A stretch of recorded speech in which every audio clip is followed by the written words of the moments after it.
नमस्कार, उत्तराखंड खबरों में आपका स्वागत है। मैं आशनी दीक्षित और आप देख रहे हैं के न्यूज इंडिया। रुक करते हैं हम खबरों की ओर। शारदीय नवरात्र का आज 8वां दिन सजा मां का दरबार। आपको बता दें कि लगी भक्तों की कतार, मंदिरों में भीड़, मां की कृपा बरसेगी। आपको बता दें कि भक्तों का तांता बोले जय माता। आपको बता दें कि शारदीय नवरात्रि का 8वां दिन है आज। भक्तों की मंदिरों में सुबह से लंबी भीड़, लंबी कतारें देखने के लिए मिल रही हैं। आपको बता दें कि भक्तों का तांता मंदिरों में लगा हुआ है। जय माता दी के नारों से गूंज उठे हैं मंदिर।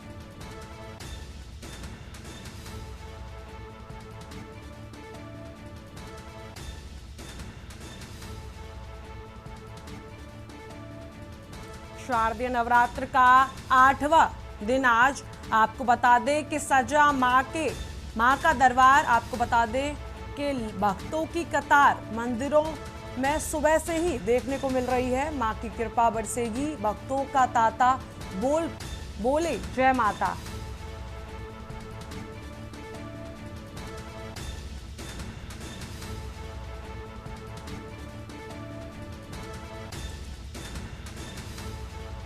इसी खबर पर हमारे साथ अधिक जानकारी के लिए जुड़ रहे हैं ऋषिकेश से बसंत कश्यप जी। बसंत जी, आज शारदीय नवरात्रि का 8वां दिन है, महागौरी का दिन है। तो मैं ये जानना चाहूंगी कि ऋषिकेश में आज अब नवरात्रि खत्म ही होने वाले हैं, तो लोगों के दिल में कैसा एक उत्साह देखने के लिए मिल रहा है? क्या तैयारियां हैं? कितना लोगों में भक्तिमय नजारा देखने के लिए मिल रहा है?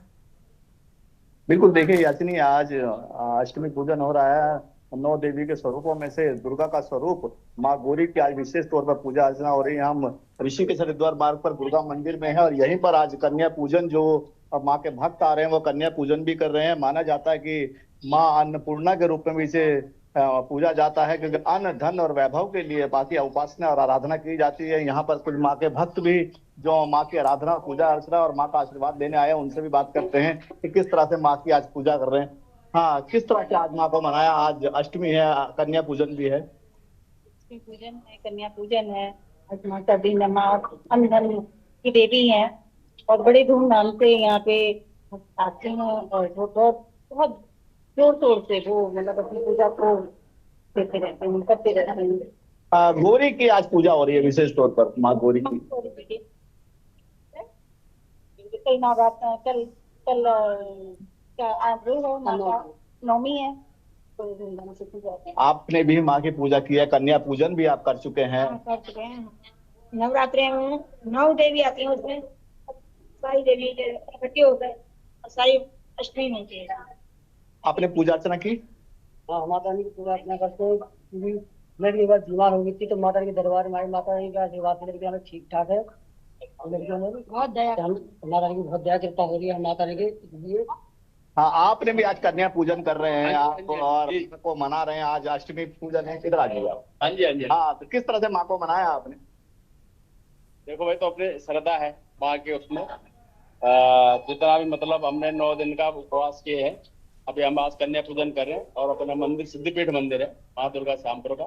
उधर कन्या लोग और जो सब मिल जाते हैं, तो इधर हम अपना प्रसाद वितरण करके और माँ का जो है आशीर्वाद लेते हैं। आज उद्यापन होता है। जैसे कई लोग नवमी को भी करते हैं, लेकिन हम अष्टमी को करते हैं। हाँ बिल्कुल, आपने भी पूजा की है। बढ़िया है। किस तरह से मनाया माँ को? ये 9 देवी बटी रही है पूरी। 9 देवियों के आपने पूरी उपासना की है, व्रत रखे हैं। आज कन्या पूजन हो गया, माँ का आशीर्वाद लिया। आपने भी माता जी पूजा की है माँ की? 9वीं की माती। बिल्कुल बिल्कुल बिल्कुल। देखिए यासिनी, ये जो मंदिर, ये दुर्गा मंदिर है। विशेष तौर पर यहाँ पर जो माँ के भक्त आते हैं वो पूजा अर्चना करते हैं, उपासना करते हैं और माँ की आराधना करके माँ का आशीर्वाद लेते हैं। इस तरह के दृश्य तमाम मंदिरों में देखने को मिल रहे हैं। यहाँ कन्या पूजन चल रहा है। विशेष तौर पर माँ को आज मनाने के लिए माँ के द्वार पर जो माँ के भक्त पहुंच रहे हैं, वो जयकारा लगा करके माँ को मना रहे हैं, माँ का आशीर्वाद दे रही है। जय माता दी। जी, बहुत बहुत शुक्रिया बसंत जी हमसे जुड़ने के लिए, हम जानकारी साझा करने के लिए। बने रहिए हमारे साथ और भी अपडेट्स के लिए।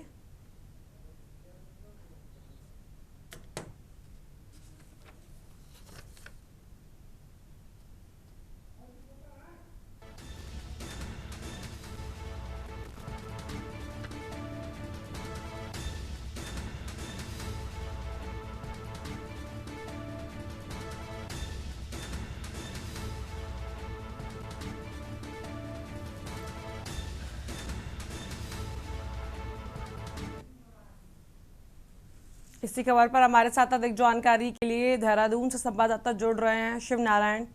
शिव नारायण जी, नवरात्रि का आज 8वां दिन है और नवरात्रि खत्म होने वाले हैं, तो मैं ये जानना चाहूंगी कि देहरादून में नवरात्रि को लेकर कैसा माहौल देखने के लिए मिल रहा है? देखिए, जहां पूरे देश में बड़े होल हुल्लास के साथ, बड़े उत्साह के साथ नवरात्रि मनाए जा रहे हैं और जिस तरीके से मंदिरों में को सजाया गया था, तो जो भक्त हैं या श्रद्धालु हैं उनका भी जो उत्साह है देखने वाला है। और रोज नवदुर्गा के नए रूप को पूजते आ रहे हैं और आज 8वां दिन है।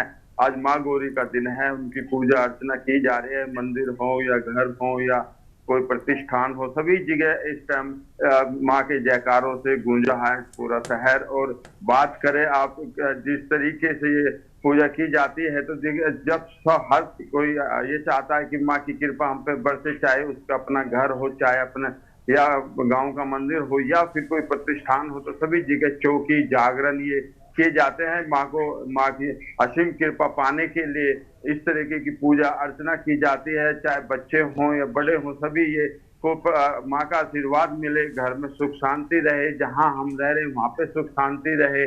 और पूरे शहर और पूरे देश प्रदेश के लिए सब सुख शांति की कामना भी करते हैं। और जो जिस तरीके से यहाँ पे उत्साह देखा जाता है वहाँ पे, और साथ ही साथ जब जागरण हो या माता की चौकी हो, तो उसमें भजन कीर्तन सभी संगीत में माता के जो भजन गाते हैं उसमें सब संगीत में हो जाते हैं। और बड़ा ही उत्साह होता है जब धीरे रात में जागरण होते हैं, तो बड़ा एक अलग ही नजारा देखने को मिलता है। शहर के तमाम मंदिरों को लाइटों से सजा दिया गया है और वहीं पर जो पूजा अर्चना होती है, और उस समय जो जयकारे या पूजा अर्चना की जो साउंड होती है वो निकलती है, तो बड़ा ही उत्साह और बड़ा एक आनंदमय माहौल बन जाता है। और जिस तरीके से सभी मंदिरों में पूजा अर्चना सुबह, एक बच्चों में भी उत्साह होता है कि नवरात्र व्रत रखना है। और जी शिव नारायण जी, जैसे कि अब हम देख रहे हैं कि नवरात्रि में जगह जगह डांडिया नाइट्स और कार्यक्रम, माता की चौकी, ऐसे तमाम कार्यक्रम नवरात्रि में देखने के लिए मिल रहे हैं। तो मैं ये जानना चाहूंगी कि प्रशासन ने इसको लेकर क्या सुरक्षा व्यवस्था का पुख्ता इंतजाम किए हैं, और जो सरकार ने ऐसा बोला कि उनकी तरफ से सुरक्षा के इंतजाम बहुत अच्छी तरीके से किए हैं, पुख्ता इंतजाम किए गए, क्या आपको लगता है आज 8वां दिन है, क्या वो अपनी बात पर खड़े उतर पाए हैं? जी, मैं बताना चाहूंगा जिस तरीके से पुलिस प्रशासन ने पहले ही एक तैयारी कर ली थी रणनीति के तहत कि शहर के अंदर किसी भी तरीके की जो माहौल बिगाड़ने की कोशिश की जाएगी उसको बर्दाश्त नहीं किया जाएगा। उसी को लेकर के सघन चेकिंग अभियान, जो हमारे जो बॉर्डर जहाँ पे स्टेट का बॉर्डर है उस पर चेकिंग की जा रही है, और अलग अलग जगहों पर नाइट चेकिंग है वो की जा रही है। जो रूटीन में रहती है वो तो है ही है, एक्स्ट्रा भी नाइट चेकिंग की जा रही है। गली मोहल्ले में जो पुलिस की गाड़ियां हैं वो दौड़ती नजर आती हैं। और जिस तरीके से आपको बताऊं, ताजा मामला कल रात जो यहाँ पे एक घटना घटी थी देहरादून के अंदर, उसको भी पुलिस ने समय रहते संभाल लिया। जिस तरीके का बवाल देखने को मिला था, लेकिन उसको भी पुलिस ने संभाल लिया। ये पुलिस की मुस्तैदी दिखाई दी है। तो उसी तरीके से जिला प्रशासन और पुलिस प्रशासन दोनों ने मिलकर यहाँ पे पहले से ही रणनीति बना रखी थी। किसी भी तरह का कोई भी इस तरीके की अप्रिय घटना नहीं होने दी जाएगी। समय रहते ही सचेत किया जाएगा सबको, और सजग से जितने भी पुलिसकर्मी सब अपनी ड्यूटियों को बड़ी मेहनत के साथ निभा रहे हैं। खासकर जो मंदिर हैं, मंदिरों को के पास जहां पर धार्मिक आयोजन हो रहे हैं वहां पे सुरक्षा व्यवस्था कड़ी की जा रही है और लगातार वहां पे चेकिंग की जा रही है। कोई असामाजिक तत्व वहां पर तो नहीं है। इसके लिए जो उनका मुखबिर तंत्र है वो भी लगाया गया है, और साथ ही उस पर कड़ी नजर रखी जा रही है। और सख्त हिदायत दी है कि किसी भी तरह की अगर पुलिसकर्मी ड्यूटी निभाते हुए नहीं मिला तो उसके साथ सख्त कार्रवाई की जाएगी। इसलिए क्योंकि यहाँ पे नहीं चाहते कि माहौल बिगड़े। जिस तरीके से एक माहौल नवरात्र में आप जानते हैं कि किस तरीके से माहौल रहता है, सब आनंद में होता है, तो इसलिए उसमें कोई व्यंजन कोई गड़बड़ी ना करे, इसको लेकर के पुलिस ने पहले ही रणनीति तैयार की थी। और ट्रैफिक की बात करें तो ट्रैफिक भी डाइवर्ट किया गया है। जब लगता है कहीं पे धार्मिक कार्यक्रम है, आयोजन है, तो वहां पे भी यातायात की व्यवस्था दुरुस्त की गई है। किसी भी तरीके से, चाहे गली हो, मोहल्ले हो, अगर वहां पे ये ज्यादा भीड़ की संभावना है तो वहां पे एक्स्ट्रा पुलिस लगा करके वहां पर उनको संभाला गया है कि जो यातायात है उसको डाइवर्ट करके, और वहां पे जो भक्तजन आएंगे वहां पे किसी धार्मिक प्रोग्राम में किसी भी तरह की कोई गड़बड़ी ना हो, इसको लेकर के ये पुलिस प्रशासन पूरी तरह से मुस्तैद दिखाई दे रहा है जी। हाँ शिवनारायण जी, ये तो बात हो गई सुरक्षा व्यवस्था की। अब हम बात करते हैं कि आज नवरात्रि का 8वां दिन है, तो मैं ये जानना चाहूंगी कि आज माँ गौरी का दिन है, तो माँ गौरी की पूजा का क्या महत्व है और किस विधि और विधान से माँ गौरी की पूजा अर्चना की जाती है? जी, मैं बताना चाहूंगा जिस तरीके से दुर्गा माँ के 9 रूप हैं और 9 रूपों में से 8वां रूप माँ गौरी का रूप है और उसकी पूजा अर्चना की जाती है। ये मान्यताएं हैं कि इनकी कठिन तपस्या व परिश्रम के लिए इनको जाना जाता है। जिस तरीके से और जिस तरीके से इन्होंने भगवान शिव को पाने के लिए कठोर तपस्या की थी, तो कठोर तपस्या करते समय इनका जो रंग था वो काला हो गया था। उसी को लेकर के जब तपस्या इनकी संपूर्ण हुई, खुद भगवान शिव को आना पड़ा। उसके बाद जब उन्होंने देखा कि उनका जो रंग है वो सांवला हो गया है, तो उसको जब गंगा स्नान करने के बाद एकदम रंग इनका गोरा हुआ, तो तब से इनका नाम माँ गौरी पड़ा। और तब से ही इनको शिव भी मिले, क्योंकि गौरी जो है महागौरी जो है इनका दूसरा रूप, पार्वती का दूसरा रूप भी माना जाता है, क्योंकि इन्होंने शिव को पा लिया था, कठिन तपस्या की थी। और ये कहा जाता है कि जो अविवाहित युवती होती हैं वो अगर शिव के माँ गौरी के व्रत रखें तो उनको जल्दी ही उनको अपना जो जीवन साथी मिल जाएगा। और कई तरह की मान्यताएं यहाँ पे प्रचलित हैं जिनको लोग मानते हैं और उनसे माँ गौरी से आशीर्वाद लेते हैं। जी जी, बहुत बहुत शुक्रिया आपका हमसे जुड़ने के लिए शिवनारायण जी, हम जानकारी साझा करने के लिए। शारदीय नवरात्र का 8वां दिन आज। आपको बता दें महागौरी की आज के दिन की जाती है पूजा अर्चना। फिलहाल वक्त हो चुका है एक छोटे से ब्रेक का, जल्द मिलते हैं ब्रेक के बाद। आप देख रहे हैं के न्यूज, खबरों का सारथी।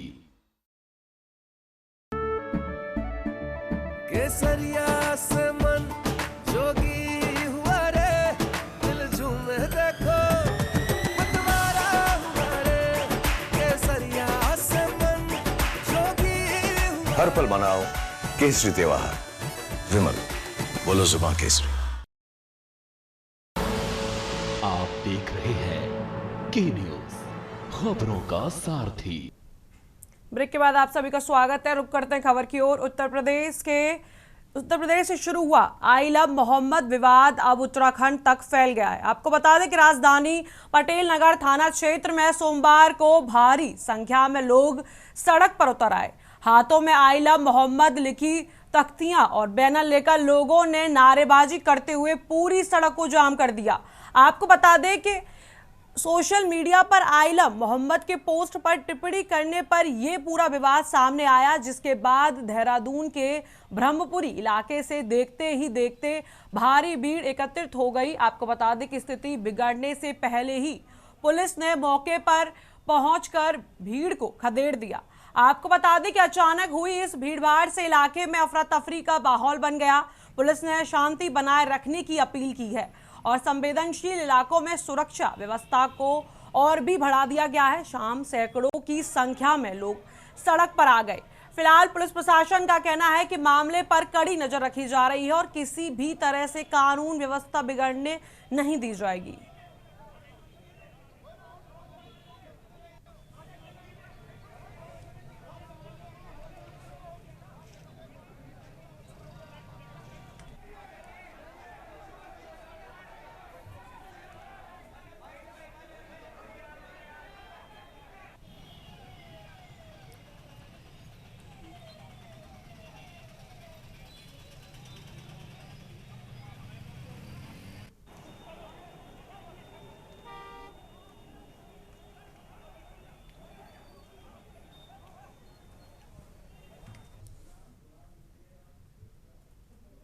अगली खबर की ओर रुख करते हैं। हरिद्वार के कनखल क्षेत्र के दयाल एनक्लेव में सनसनीखेज वारदात हुई। आपको बता दें कि जहां गोली लगने से एक युवक की मौत हो गई।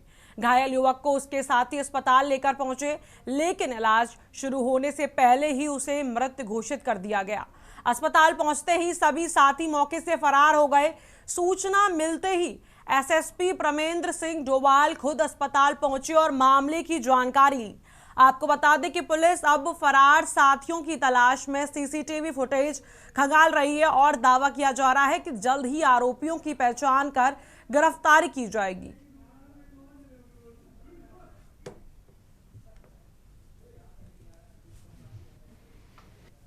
पुलिस को एक मेमो जो हॉस्पिटल से प्राप्त हुआ था, उसमें यह बताया गया कि एक युवक जिसकी उम्र 18 साल है, सुमित चौधरी, जो कनखल क्षेत्र का रहने वाला है, उसको उसी के साथ ही कुछ लोग यहाँ आके एडमिट करा के गए हैं। ये जो लड़का है वो यहाँ पर ब्रॉड डेड पाया गया है। अभी क्योंकि जो इनके साथी थे वो यहाँ से इसको एडमिट करके फ़रार हो चुके हैं, अभी यहाँ पर नहीं थे। पुलिस उन्हीं की अभी तलाश कर रही है। उनसे पूछताछ के बाद ही आगे की स्थितियाँ और क्लियर हो पाएंगी। इस बीच हम लोगों ने इनके परिजनों से संपर्क किया है और उनसे भी जो प्रारंभिक जानकारी है वो ली जा रही है। जो भी इसमें विवेचना में, जो भी इसमें पूछताछ में निकलेगा, उसी के अनुरूप आगे अभियोग पंजीकृत करके आगे की कार्रवाई की जाएगी। अगली खबर की ओर रुख करते हैं। उत्तराखंड में हाल ही में चर्चित पेपर लीक प्रकरण विवाद खत्म होने का नाम ही नहीं ले रहा, जिसको लेकर मुख्यमंत्री पुष्कर सिंह धामी ने बड़ा बयान दिया है। आपको बता दें कि मुख्यमंत्री धामी ने स्पष्ट किया कि राज्य सरकार इस मामले की तह तक जाने की गंभीरता से जांच कर रही है। आपको बता दें, उन्होंने कहा कि एसआईटी पिछले सालों में रिकॉर्ड खंगाल रही है ताकि सभी के सामने पूरी हकीकत आ सके। सीएम धामी ने कहा कि जब तक जिंदा हूं, छात्रों को न्याय दिलाना मेरी जिम्मेदारी है। उत्तराखंड में पेपर लीक प्रकरण पर मुख्यमंत्री पुष्कर सिंह धामी ने आज खुलकर अपना पक्ष रखा। आपको बता दें कि इस दौरान उन्होंने बड़ा बयान देते हुए कहा कि जब तक वह जिंदा हैं, छात्रों को न्याय दिलाना उनकी जिम्मेदारी है। मुख्यमंत्री ने सवाल उठाया कि आखिरकार प्रश्न पत्र केवल खास लोगों तक ही क्यों पहुंचा। साथ ही उन्होंने ये भी कहा कि जिन लोगों ने ये क्वेश्चन पेपर पहुंचे हैं, उनकी जिम्मेदारी थी कि इसकी सूचना तुरंत आगे देते। सीएम धामी ने कहा कि इस पूरे प्रकरण को लेकर गलत तरीके से प्रोपेगेंडा फैलाया जा रहा है। आपको बता दें कि इस पेपर लीक कहकर जनता के बीच भ्रम फैलाने की कोशिश हुई है। उन्होंने ये भी कहा कि छात्रों के हित सर्वोपरि है और आवश्यकता पड़ी तो सरकार सीबीआई जांच कराने से भी पीछे नहीं हटेगी।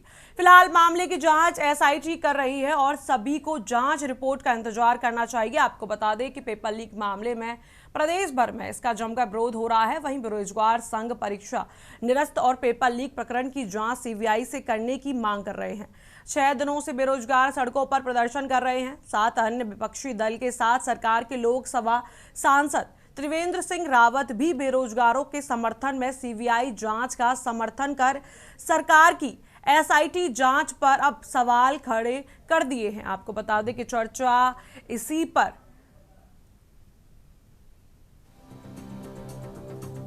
उत्तराखंड अधीनस्थ सेवा चयन आयोग यूके SSSC को 21 सितंबर को हुए पेपर में हरिद्वार के एक परीक्षा केंद्र में प्रश्न पत्र के 3 पन्ने बाहर आए। खास बात है कि प्रश्न पत्र शुरू होने के 35 मिनट बाद ही सोशल मीडिया पर वायरल हो गए। इस मामले में एसआईटी अभी तक मुख्य आरोपी खालिद और उसकी बहन साफिया को गिरफ्तार कर चुकी है, जबकि असिस्टेंट प्रोफेसर, सेक्टर मजिस्ट्रेट और एसआई समेत 2 पुलिसकर्मियों को निलंबित कर चुकी है। आपको बता दें कि पूर्व मुख्यमंत्री त्रिवेंद्र सिंह रावत द्वारा सीबीआई जांच की मांग उन्होंने कहा कि इस गंभीर मुद्दे पर नॉन सीरियस सवाल नहीं उठाए जाने चाहिए। यानी धामी ने साफ कर दिया कि फिलहाल सरकार गंभीरता से जांच कर रही है और किसी भी दोषी को बख्शा नहीं जाएगा। देखिए, जब एसआईटी की एक जांच चल रही है और हमें किसी भी जांच से कोई परहेज नहीं, छात्रों के हित में हमें जो भी जांच करवानी पड़ेगी हम कर देंगे। अगर छात्र सीबीआई चाहेंगे तो छात्रों के लिए हम सीबीआई भी कर देंगे, लेकिन अगर एसआईटी जांच कर रही है, सीबीआई में जाने से पहले एसआईटी भी जांच कर रही है, तो राज्य की एजेंसी जांच कर रही है, वहां से भी यही पूछा जाता है कि भाई वो पूछे उन्होंने कितना काम किया है, कितना नहीं किया है। हमको किसी जांच से, छात्रों के हित में हमें किसी भी जांच से आपत्ति नहीं है। हम सब जांच करवाने के लिए तैयार हैं, जो जिसमें छात्रों का हित होने वाला है, छात्रों को जिसमें निष्पक्षता सुनिश्चित होने वाली है। हमने पहले भी यही किया, हम आगे भी यही करेंगे। सीबीआई जांच होती है तो कोई बुराई नहीं है। मुझे तो लगता है कि मुख्यमंत्री जी को इन सब बालकों को आश्वासन देना चाहिए कि हम सीबीआई जांच इसमें कराएंगे। मैं समझता हूँ कि जब ये भावना, एक फीलिंग आज हर जगह जगह, हर जिलों में, मुख्य केंद्रों पर आज जिस तरह की युवाओं में गुस्सा है, मैं कहूँगा, या जिस तरह से वो आक्रोशित हैं, तो सीबीआई जांच कराने में कोई दिक्कत नहीं होना चाहिए। जांच कर सकते हैं। छात्र चाह रहे थे तो यहाँ बैठे हुए हैं मुख्यमंत्री जी। छात्र नहीं चाह रहे तो क्यों यहाँ बैठे हैं? आप सीबीआई जांच करवाइए। आपको क्या दिक्कत हो रही है सीबीआई जांच करवाने की? सीबीआई जांच जब तक नहीं हो जाती है, छात्रों का आंदोलन चलता रहेगा। आज यहाँ बारिश हो रही है, तब भी छात्र यहाँ पर बैठे हुए हैं। सीबीआई जांच से नीचे किसी भी बात पे समझौता नहीं होगा, किसी भी बात पे यहाँ पर आंदोलन खत्म नहीं होगा। सीबीआई जांच तक ही।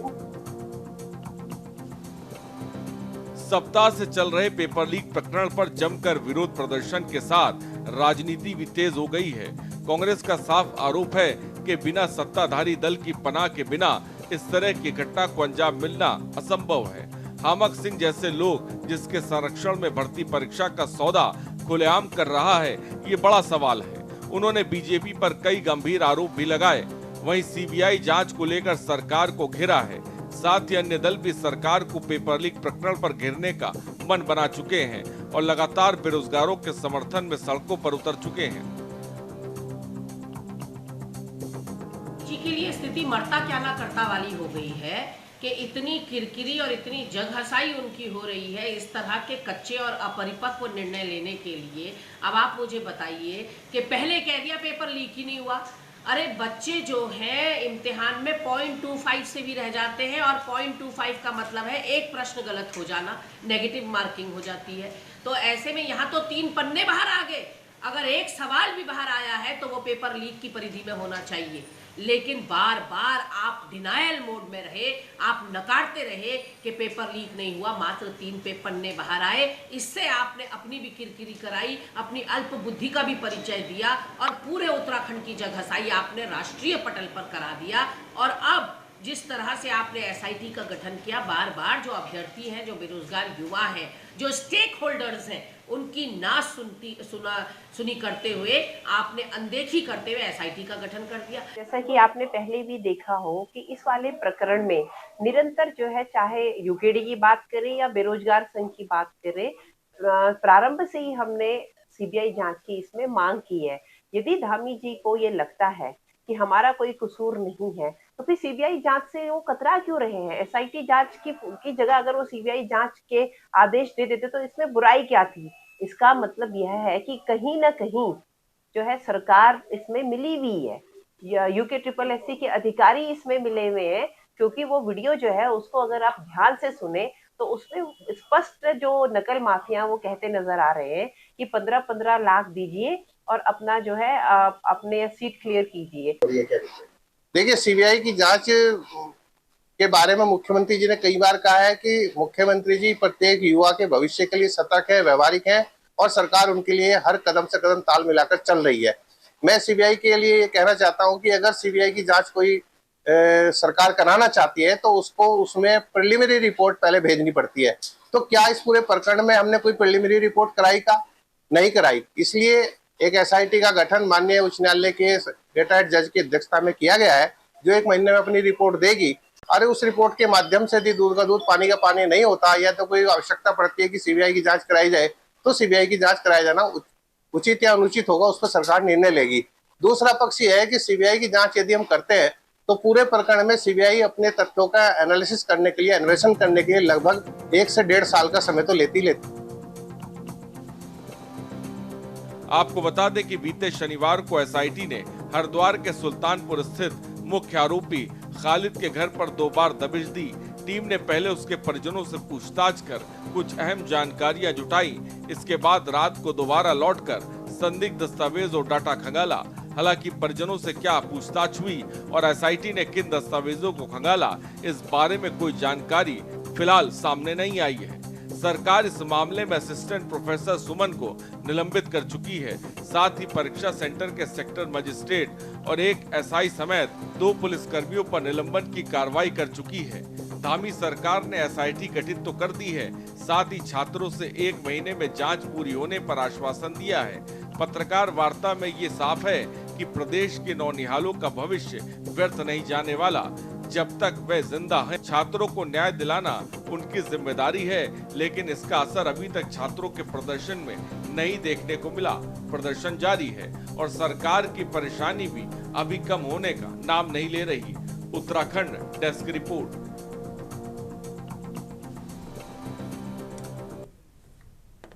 फिलहाल इस बुलेटिन में इतना ही। आप देखते रहिए के न्यूज़ इंडिया। आप देख रहे हैं के न्यूज़, खबरों का सारथी।